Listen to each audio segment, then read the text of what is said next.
Hi, beautiful heart. Welcome to the long awaited part 2 of my pregnancy journey.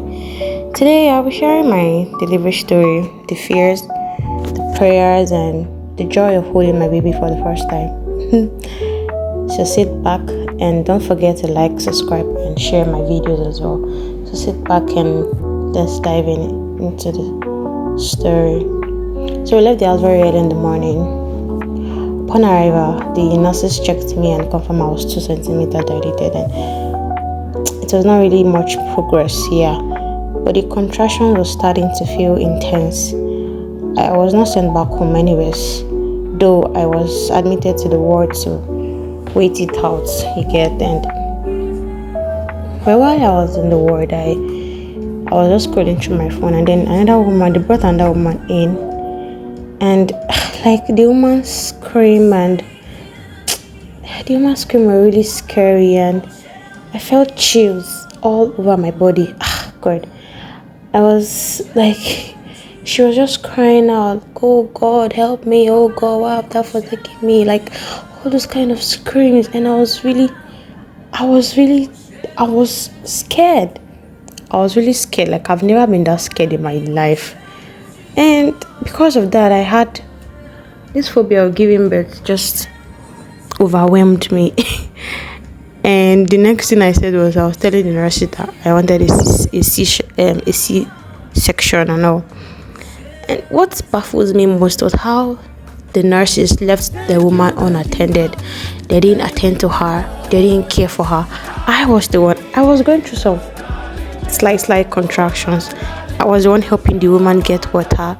I gave her glucose. I remember pouring glucose inside her mouth. I gave her water to drink. I helped her carry a few things that she was bringing into the hospital. And I was just like, the nurses were just so cruel to her. And I was just like, God, why are these nurses so cruel like this? I was really afraid. I was so scared.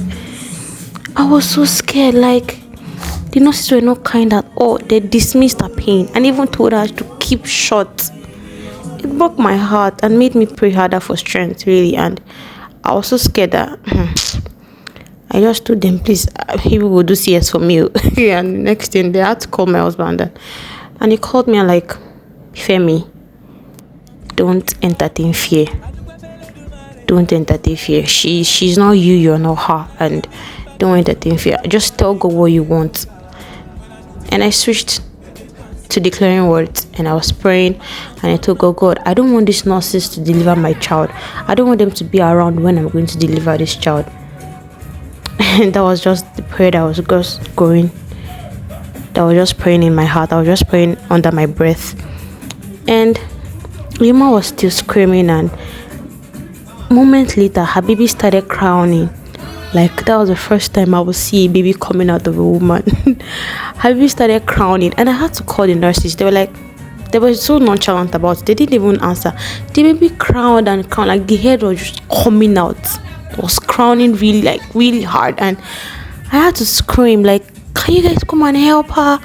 Then I rushed and like, "Oh, the baby is already coming out." Hey, they're now telling themselves in Yoruba language. They now started laughing. Like that was when they attended to her, and they didn't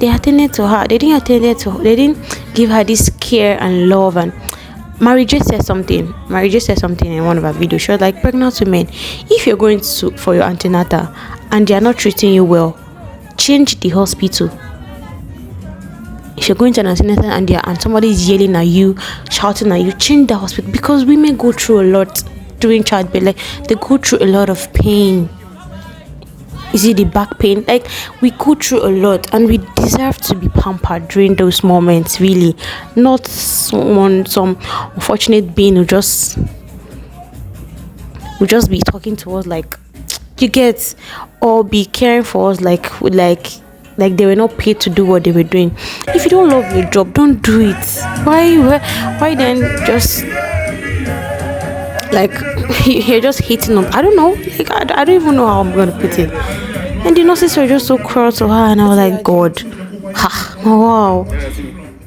And I kept praying in my heart, really. I kept praying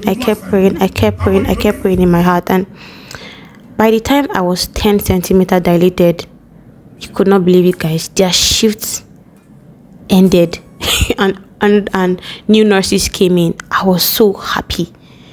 And the new nurses they were heaven sent, really. They took care of me. I didn't feel any, I didn't even feel the contraction pain anymore, because the way they were just all over me, caring for me, and they gave me everything I needed. And my baby arrived without any complication. Like, hearing my baby's first cry was the most beautiful moment of my life. My husband, who drove all the way from home, arrived just in time to celebrate with me, really. And although the journey was not easy, but I'm grateful for how it all turned out. My delivery story taught me the importance of faith, prayer, and kindness. Now, I want to hear from you guys. Do you think Nigeria hospitals and nurses need to improve their care for pregnant women?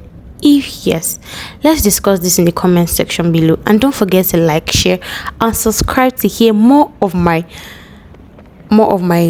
pregnancy stories and also inspirational talks. Thank you for watching, and see you next time. Bye.